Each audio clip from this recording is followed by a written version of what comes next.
You are with the Versatile Doctor for our weekly Game of Thrones discussion.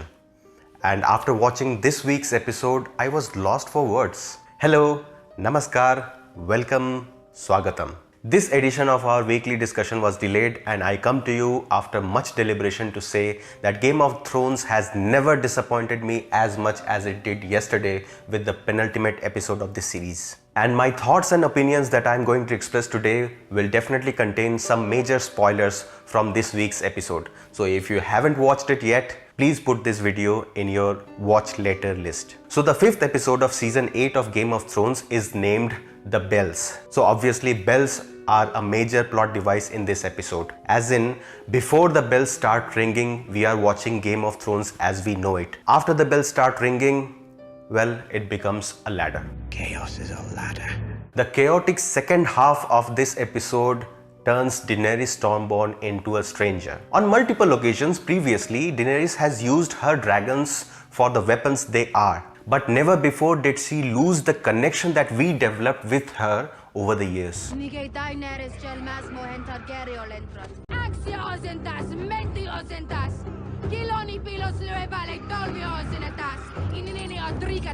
All that is gone. Let's not get ahead of ourselves. The episode begins with drama and suspense as expected, and we are treated to a great dragon in the dark shot. And mother of dragons.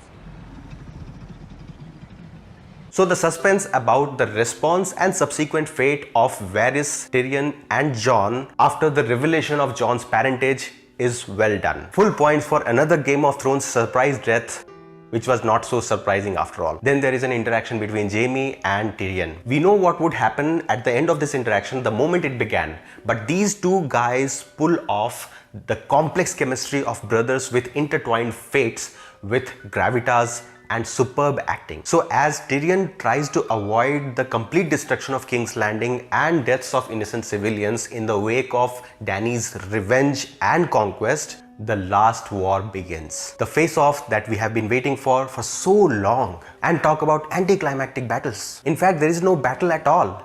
There is just a slaughter. Just the previous episode, we have watched Rhaegal being killed by the super scorpions mounted on the ships of Euron's Iron Fleet. That is why it is so hard to stomach the effortless and swift ease with which Drogon alone dispatches the entire Iron Fleet to hell and proceeds to do the same with the battlements of King's Landing, which also had the same dragon-killing scorpions mounted on them. Then we have the Golden Company, led by this guy.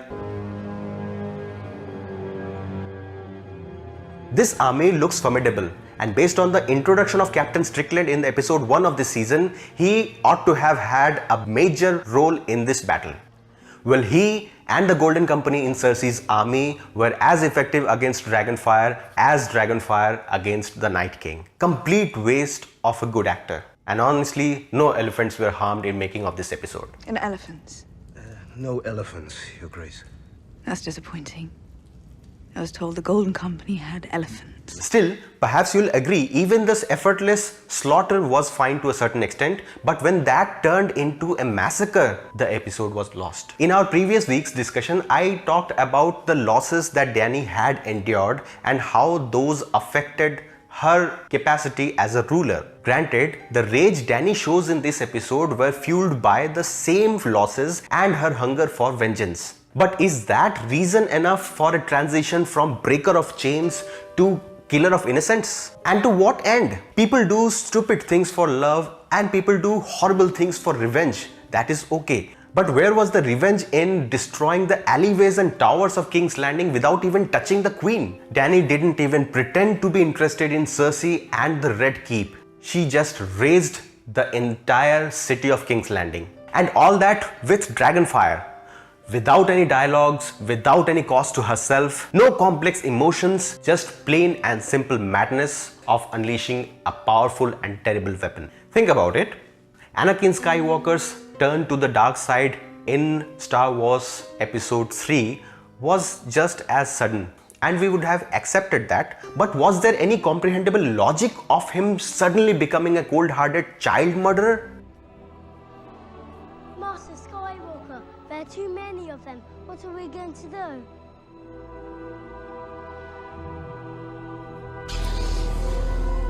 This is the same. You may or may not agree with my thoughts on this topic, but I think the showrunners of Game of Thrones did not just annihilate the city of King's Landing, they destroyed the character of Daenerys Stormborn. Now she cannot sit on the Iron Throne because there is no Iron Throne anymore. As if to highlight her abrupt change into the Mad Queen, we saw several bouts of small explosions of wildfire while King's Landing was burning. I think those explosions were from the caches of wildfire that the Mad King had placed all around King's Landing. What Aerys Targaryen, the Mad King, could not do, Daenerys Targaryen, the Mad Queen, did 50 years later. Burn them all!